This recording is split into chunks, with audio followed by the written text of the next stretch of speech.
Good morning to all of you students. Today we will be going to start our online session of economics class with the expenditure method.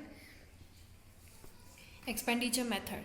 An alternative way to calculate the GDP is by looking at the demand side of the products.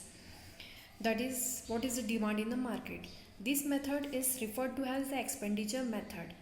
As we are seeing how much we can expend so that we can fulfill the demand of the market.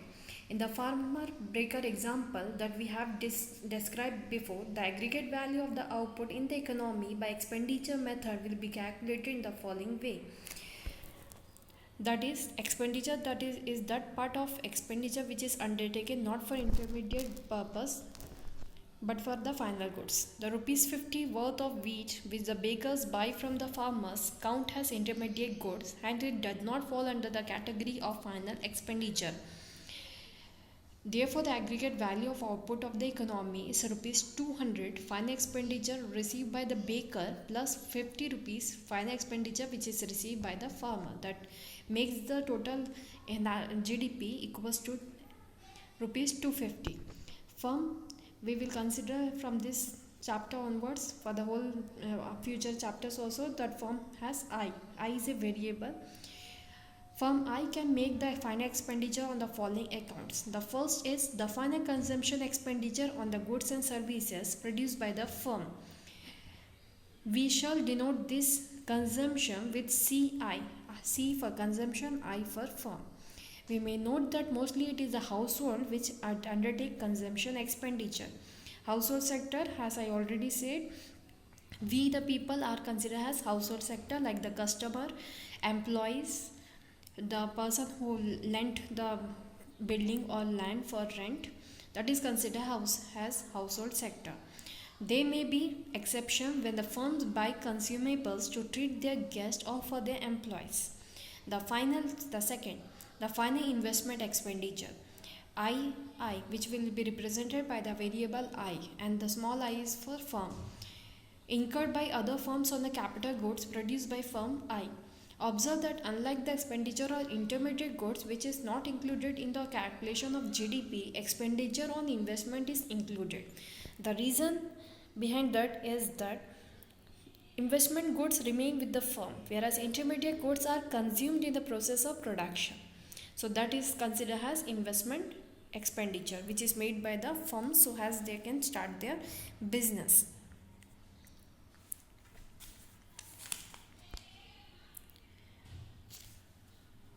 Next is the expenditure that the firms makes for the expenditure that the government makes on the final goods and services produced by the firm I. We shall denote these by GI. G for government, I for firm. We may point out that the final expenditure incurred by the government includes both the consumption and investment expenditure. The export revenues that firm I earns by selling its goods and services abroad, this will be denoted by XI. X for export and I for firm. So there are four types of expenditure which is done, that is household sector, which the expenditure they do is known as consumption expenditure.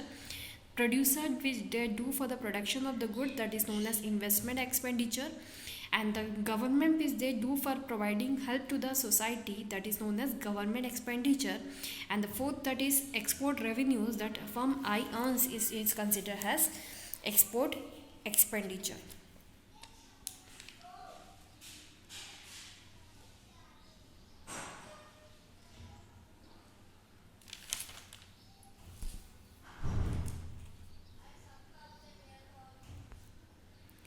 Thus, the sum total of the revenue that the firm I earns is given by RVI, that is identity to sum total of final consumption, investment, government, export, expenditure received by the firm I.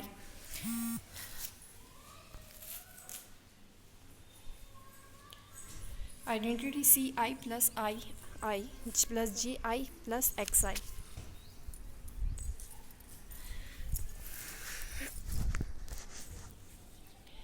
If there are n firms, n means number of firms, then summing up over n firms we get sum of, you know the sign of sum of n firms equals to I equals to 1.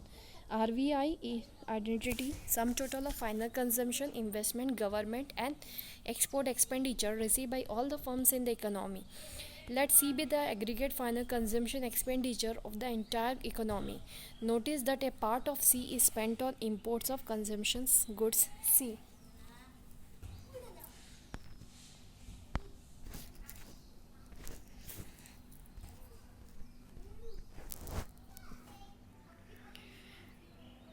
Let us take one more theory. Therefore, C minus CM denotes that part of aggregate final consumption expenditure that is spent on the domestic firms. Similarly, let I minus IM stand for that part of aggregate final investment expenditure that is spent on domestic firms, where I is the value of the aggregate final investment expenditure on the economy, and out of this IM is spent on foreign investment goods. Similarly, G minus GM stand for that part of aggregate final government expenditure that is spent on the domestic firms, where G is the aggregate expenditure of the government of the economy and GM is the part of G which is spent on imports. Therefore, sum of N I equals to 1 CI identity sum total of final consumption expenditure received by all the firms in the economy, that is government, investment, producer, and the government, and rest of the export. We know GDP's identity sum total of all the final expenditure received by the firms in the economy. In other words, equation 2.4 expresses GDP according to the expenditure method. It may be noted out that out of the 5 variables on the right hand side, investment expenditure I is the most unstable, which will flow because as the producer capacity will increase, investment will be increased. As the capacity will low, it will be lower down. And the formula states the GDP identity to C plus I plus G plus X minus M. Here C means consumption expenditure, plus I means investment expenditure, plus G means government expenditure, plus X means export expenditure, minus M denotes for imports, all the imports which we are getting. So this was the part which we have learnt in this today's class, that was expenditure method. Hope you have understood. Thank you.